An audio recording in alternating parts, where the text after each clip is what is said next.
জয় গৌর, জয় নিতাই। আজ 17ই ভাদ্র 1432, 3রা সেপ্টেম্বর 2025, বুধবার, একাদশী, পার্শ্ব পরিবর্তনী বা পদ্মা। এই একাদশীর দিন আমি শ্রী চৈতন্য চরিতামৃত পাঠ করছি। আজ আমি পাঠ করছি চৈতন্য চরিতামৃতের মধ্য লীলা, প্রথম খণ্ড, অষ্টম পরিচ্ছেদ, শ্রী চৈতন্য মহাপ্রভু এবং রামানন্দ রায়ের কথোপকথনের শ্লোক 248 থেকে 257। নারায়ণ হে নারায়ণ, ভবভয় হরণম নারায়ণ। শ্লোক 248। দুঃখ মধ্যে কোন দুঃখ হয় গুরুতর, কৃষ্ণ ভক্ত বিরহ বিনা দুঃখ নাহি দেখি পর। শ্লোকার্থ: শ্রী চৈতন্য মহাপ্রভু জিজ্ঞাসা করলেন, সমস্ত দুঃখের মধ্যে কোন দুঃখ সবচাইতে গুরুতর? শ্রী রামানন্দ রায় উত্তর দিলেন, কৃষ্ণ ভক্ত বিরহ থেকে অধিক গুরুতর দুঃখ আমি আর দেখি না।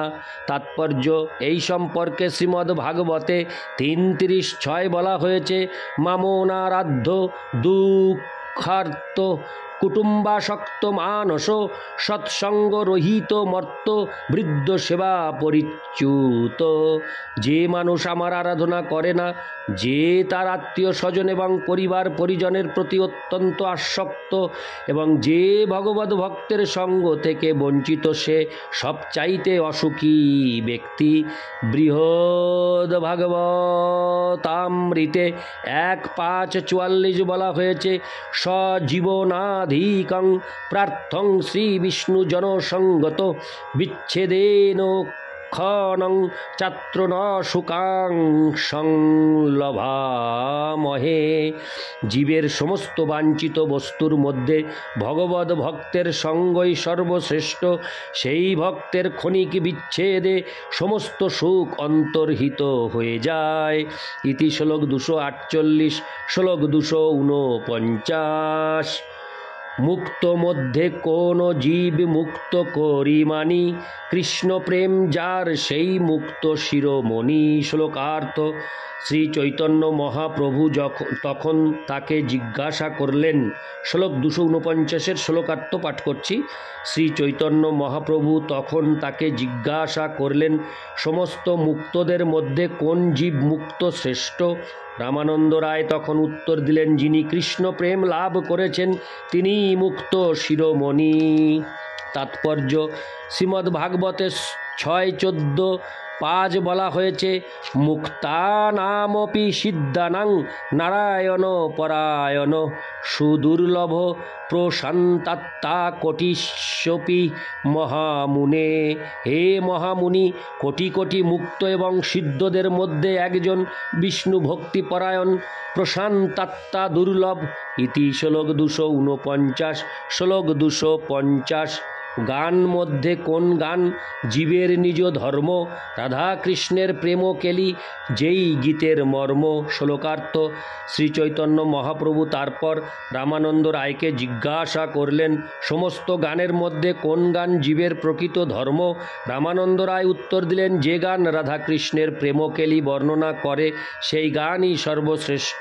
তাৎপর্য: শ্রীমদ্ ভাগবতে 10:33-36 বলা হয়েছে, অনুগ্রহায় ভূতানাং মানুষং দেহমস্তিত, ভজতে তাদৃশী ক্রীড়া যা শ্রুতা তৎপর ভবেৎ।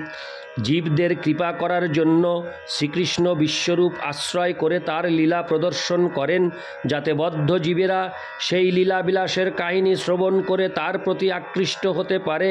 রাধাকৃষ্ণের অপ্রাকৃত প্রেমলীলা যেখানে গাওয়া হয় সেখানে অভক্তদের প্রবেশ সর্বতোভাবে নিষিদ্ধ। ভক্ত না হলে জয়দেব গোস্বামী, চণ্ডীদাস আদি মহান ভক্তদের রচিত রাধাকৃষ্ণের অন্তরঙ্গ লীলা শ্রবণ অত্যন্ত বিপদজনক। মহাদেব হলাহল পান করেছিলেন, কিন্তু সাধারণ মানুষের পক্ষে তা সম্ভব নয়। সর্বপ্রথমে শ্রীকৃষ্ণের শুদ্ধ ভক্ত হতে হবে, তাহলেই কেবল জয়দেব আদি কবিদের গান শুনে অপ্রাকৃত আনন্দ আস্বাদন করা যায়। মহাদেবের অনুকরণ করে কেউ যদি বিষ পান করে তাহলে নির্ঘাত তার মৃত্যু হবে। রামানন্দ রায়ের সঙ্গে শ্রী চৈতন্য মহাপ্রভুর কথোপকথন কেবল উত্তমাধিকারী ভক্তদের জন্য। বিষয়াসক্ত অভক্তেরা, যারা পিএইচডি উপাধি পাওয়ার জন্য এই বিষয়ে থিসিস লেখে, তারা কখনো এই বিষয়ের মর্ম হৃদয়ঙ্গম করতে পারে না। পক্ষান্তরে তা তাদের উপর বিষের মতো ক্রিয়া করে। ইতি শ্লোক 250, শ্লোক 251। শ্রেয় মধ্যে কোন শ্রেয় জীবের হয় সার, কৃষ্ণ ভক্ত সঙ্গ বিনা শ্রেয় নাহি আর। শ্লোকার্থ। শ্রী চৈতন্য মহাপ্রভু জিজ্ঞাসা করলেন, সমস্ত মঙ্গলজনক এবং শুভ কার্যের মধ্যে কোনটি জীবের জন্য সর্বশ্রেষ্ঠ? রামানন্দ রায় উত্তর দিলেন, জীবের একমাত্র শ্রেয় হচ্ছে কৃষ্ণ ভক্তের সঙ্গ করা, এছাড়া আর কোনো শ্রেয় নেই। তাৎপর্য: শ্রীমদ্ ভাগবতে 11:2-30 বলা হয়েছে, অত আত্যন্তিকং ক্ষেমং পৃচ্ছামো ভবতো হনঘা সংসারে হস্মিন ক্ষণার্ধোপি সৎসঙ্গ সেবধীর্নৃণাম। আমার আপনার কাছে সবচাইতে মঙ্গলজনক কার্য সম্বন্ধে জিজ্ঞাসা হরে কৃষ্ণ আমরা আপনার কাছে সবচাইতে মঙ্গলজনক কার্য সম্বন্ধে জিজ্ঞাসা করছি। আমার মনে হয় এই জড় জগতে ক্ষণার্ধের জন্যও কৃষ্ণ ভক্তের সঙ্গ লাভ করা সবচাইতে পরম মঙ্গলজনক। ইতি শ্লোক 251, শ্লোক 252। কাহার স্মরণ জীব করিবে অনুক্ষণ, কৃষ্ণ নাম গুণ লীলা প্রধান স্মরণ। শ্লোকার্থ: শ্রী চৈতন্য মহাপ্রভু জিজ্ঞাসা করলেন, জীব সর্বক্ষণ কার কথা স্মরণ করবে? রামানন্দ রায় উত্তর দিলেন, শ্রীকৃষ্ণের নাম, গুণ, লীলা ইত্যাদি স্মরণ করাই সর্বশ্রেষ্ঠ। তাৎপর্য: শ্রীমদ্ ভাগবতে 2:36 বলা হয়েছে, তস্মাৎ সর্বাত্মনা রাজন হরি সর্বত্র সর্বদা শ্রোতব্য কীর্তিতব্যশ্চ সর্তব্য ভগবান নৃণাম। শ্রীল সুখদেব গোস্বামী হরে কৃষ্ণ শ্রীল সুখদেব গোস্বামী বললেন, জীবের কর্তব্য হচ্ছে সর্বক্ষণ সর্ব অবস্থায় পরমেশ্বর ভগবানকে স্মরণ করা, ভগবানের মহিমা শ্রবণ করা, কীর্তন করা এবং স্মরণ করা প্রতিটি মানুষেরই পরম কর্তব্য। ইতি শ্লোক 252, শ্লোক 253। ধ্যেয় মধ্যে জীবের কর্তব্য কোন ধ্যান? রাধাকৃষ্ণ পদাম্বুজ ধ্যান প্রধান। শ্লোকার্থ: শ্রী চৈতন্য মহাপ্রভু তখন তাকে জিজ্ঞাসা করলেন, সব রকমের ধ্যানের মধ্যে কিসের ধ্যান করা জীবের কর্তব্য? শ্রীল রামানন্দ রায় উত্তর দিলেন, রাধাকৃষ্ণের শ্রীপাদ পদ্মের ধ্যান করাই জীবের প্রধান কর্তব্য। তাৎপর্য: শ্রীমদ্ ভাগবতে 1:2-14 বর্ণনা করা হয়েছে, তস্মাদেকেন মনসা ভগবান সত্যতাং পতি শ্রোতব্য কীর্তিতব্যশ্চ ধ্যেয় পূজ্যশ্চ নিত্যদা। শৌনকাদি ঋষিদের প্রশ্নের উত্তরে শ্রীল সূত গোস্বামী বললেন, একাগ্র চিত্তে ভক্তবৎসল ভগবান শ্রীকৃষ্ণের লীলা সর্বক্ষণ শ্রবণ করা, কীর্তন করা, ধ্যান করা ও পূজা করা কর্তব্য। ইতি শ্লোক 253, শ্লোক 254। সর্বত্যাজি জীবের কর্তব্য কাহাবাস? হরে কৃষ্ণ সর্বত্যাজি জীবের কর্তব্য কাহাবাস? ব্রজভূমি বৃন্দাবন যাহা লীলারাস। শ্লোকার্থ: শ্রী চৈতন্য মহাপ্রভু জিজ্ঞাসা করলেন, সব কিছু ত্যাগ করে কোথায় বাস করা জীবের কর্তব্য? রামানন্দ রায় উত্তর দিলেন, ব্রজভূমি বৃন্দাবনে, যেখানে ভগবান তার রাসলীলা বিলাস করেছিলেন। তাৎপর্য: শ্রীমদ্ ভাগবতে 10:47-61 বর্ণনা করা হয়েছে, আশামহ চরণ রেণু জুষামহংসাং বৃন্দাবনে কিমপি গুল্মলতৌষধীনাম জাদুস্তজং সজন মার্য পথঞ্চ হিত্তা তেজুর্মুকুন্দ পদবিং শ্রুতিভির্বিমৃগম। বৃন্দাবনের যে গোপীকারা মুকুন্দের শ্রীপাদ পদ্মের আরাধনা করার জন্য আত্মীয় স্বজন এবং সমস্ত সামাজিক বন্ধন পরিত্যাগ করেছিলেন, তাদের চরণ রেণু লাভের আশায় আমি বৃন্দাবনে একটি লতা বা গুল্ম বা ঔষধি হতে চাই। ইতি শ্লোক 254, শ্লোক 255। শ্রবণ মধ্যে জীবের কোন শ্রেষ্ঠ শ্রবণ? রাধা কৃষ্ণ প্রেম কেলি কর্ণ রসায়ন। শ্লোকার্থ: সমস্ত শ্রবণীয় বিষয়ের মধ্যে কোন বিষয়টি জীবের পক্ষে সর্বশ্রেষ্ঠ? রামানন্দ রায় উত্তর দিলেন, রাধা কৃষ্ণের প্রেম কেলি শ্রবণী কর্ণের সবচাইতে আনন্দদায়ক বিষয়। তাৎপর্য: শ্রীমদ্ ভাগবতে 10:33-39 বলা হয়েছে, হরে কৃষ্ণ, বিক্রীড়িতং ব্রজবধূভিরিদঞ্চ বিষ্ণু শ্রদ্ধান্বিতো নু শ্রীনু আদৎ বর্ণয়েদো যঃ ভক্তিং পরাং ভগবতী প্রতিলভ্য কামং হৃদরোগমাস্যপহীন চিরেন ধীর।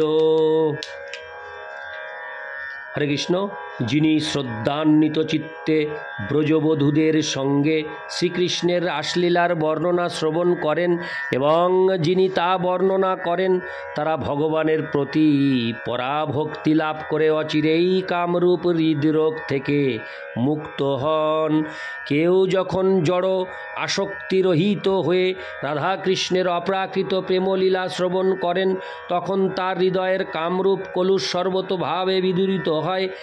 এক পাষণ্ডী এক সময় বলেছিল, বৈষ্ণবেরা যখন রাধা রাধা এই নাম উচ্চারণ করে, তখন তার রাধা নামক এক নাপিত পত্নীর কথা স্মরণ হয়।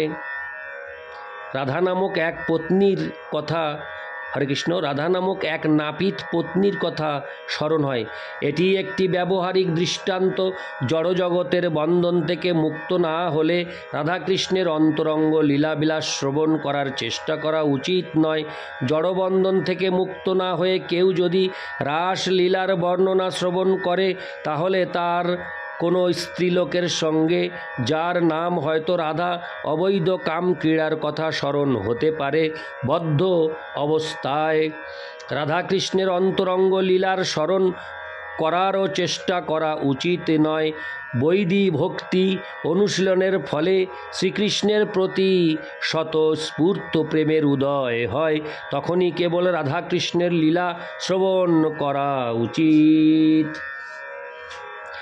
এই সমস্ত লীলাবিলাস যদিও বদ্ধ ও মুক্ত উভয়েরই কাছে আনন্দদায়ক, তবুও বদ্ধ জীবদের তা শ্রবণ করা উচিত নয়।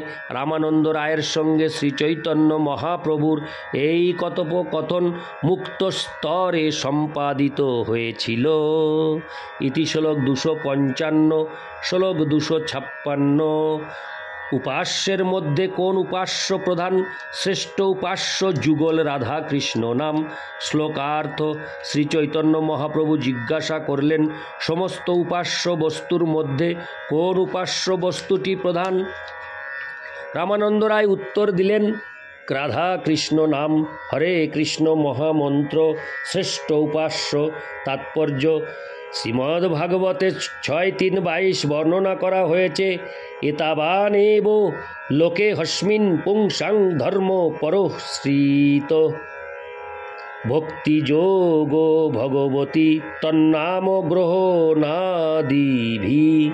এই জড়জগতে জীবের সর্বশ্রেষ্ঠ ধর্ম হচ্ছে ভক্তিযোগের পন্থা অবলম্বন করা এবং ভগবানের দিব্য নাম গ্রহণ করা। ইতি শ্লোক 256, শ্লোক 257। মুক্তি ভুক্তি বাঞ্চে যেই কাহা দুহার গতি। স্থাবর দেহ দেব দেহ জৈছে অবস্থিতি। শ্লোকার্থ। শ্রী চৈতন্য মহাপ্রভু জিজ্ঞাসা করলেন, যারা মুক্তি লাভের বাসনা করে এবং যারা ইন্দ্রিয় সুখ ভোগ বাসনা করে তাদের কি গতি হয়?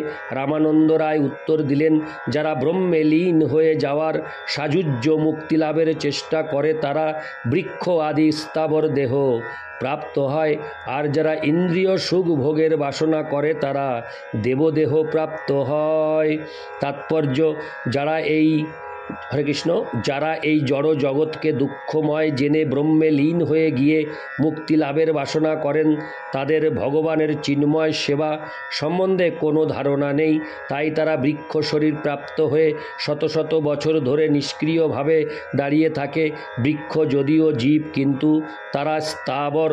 যারা ব্রহ্মের জ্যোতিতে লীন হয়ে যাওয়ার মাধ্যমে মুক্তি লাভের চেষ্টা করে তাদের অবস্থা বৃক্ষের থেকে কোনো অংশে শ্রেয় নয়। বৃক্ষ ভগবানের শক্তিতেই দাঁড়িয়ে থাকে, কেননা এই জড় শক্তি এবং ভগবানের চিৎ শক্তি উভয়ই ভগবানেরই শক্তি। ব্রহ্মজ্যোতিও ভগবানেরই শক্তি। কেউ ব্রহ্মজ্যোতিতে থাকুন অথবা জড়া প্রকৃতিতে থাকুন একই কথা, কেননা উভয় অবস্থাতেই চিন্ময় ক্রিয়া নেই। যারা ভুক্তিকামী, হরে কৃষ্ণ, যারা ভুক্তিকামী অর্থাৎ যারা জড় ইন্দ্রিয় সুখ ভোগ করতে চায় তাদের অবস্থা মুক্তিকামীদের থেকে ভালো। এই ধরনের জীবেরা চরমে দেবতাদের মতো নন্দন কাননে স্বর্গ সুখ ভোগ করতে চায়। তারা ইন্দ্রিয় সুখ উপভোগ করার জন্য অত্যন্ত তাদের স্বাতন্ত্র্য বজায় রেখে, হরে কৃষ্ণ, তারা ইন্দ্রিয় সুখ উপভোগ করার জন্য অন্তত তাদের স্বাতন্ত্র্য বজায় রাখে, কিন্তু নির্বিশেষবাদীরা যারা স্বেচ্ছায় তাদের স্বাতন্ত্র্য নষ্ট করে ফেলতে চায় তারা জড় এবং চিন্ময় উভয় প্রকার সুখ থেকে বঞ্চিত হয়। একটি পাথর স্থাবর এবং তার জড় অথবা চিন্ময় কোনো ক্রিয়াই নেই। কর্মীদের সম্বন্ধে শ্রীমদ্ ভাগবতে 11:10-23 বলা হয়েছে, ইষ্টেহ দেবতা যজ্ঞৈশ্বরলোকং জাতি যাজ্ঞিক ভুঞ্জিত দেববত্তত্র ভোগান দিব্যান নিজার্জিতান। বহু যাগযজ্ঞ অনুষ্ঠান করার পর ভুক্তিকামী কর্মীরা তাদের পুণ্য ফলের প্রভাবে স্বর্গলোকে গিয়ে দেবতাদের মতো দিব্য সুখ ভোগ করে। ভগবদ্ গীতায় 9:20-21 বলা হয়েছে, ত্রৈবিদ্যামাংসোমোপা পূত পাপা যজ্ঞৈরিষ্টা স্বর্গতিং প্রার্থয়ন্তে তে পুণ্যমাদা, হরে কৃষ্ণ, তে পুণ্যমাসাদ্য সুরেন্দ্র লোকমোষ্ণন্তি দিব্যান দিবি দেব ভোগান তে তং ভুক্তা স্বর্গলোকং বিশালং ক্ষীণে পুণ্যে মর্তলোকং বিশন্তি এবং ত্রয়ী ধর্ম মনুপ্রপন্না গতাগতং কাম কামালভন্তে।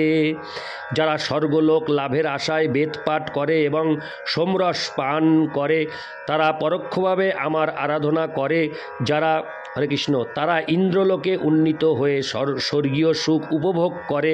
স্বর্গলোকে স্বর্গীয় সুখ ভোগ করার পর তাদের অর্জিত পুণ্য ক্ষীণ হয়ে এলে তারা পুনরায় এই মর্তলোকে ফিরে আসে। এইভাবে বেদবিধি অনুসরণ করে তারা কেবল অনিত্য সুখ লাভ করে। তাই তাদের পুণ্যকর্ম শেষ হয়ে গেলে কর্মীরা আবার বৃষ্টির ধারায় এই মর্তলোকে ফিরে আসে এবং ঘাস বা তৃণগুল্ম রূপে জীবন শুরু করে। ইতি শ্লোক 257। নারায়ণ হে নারায়ণ ভবভায় হরে নাম নারায়ণ। জয় গৌর, জয় নিতাই।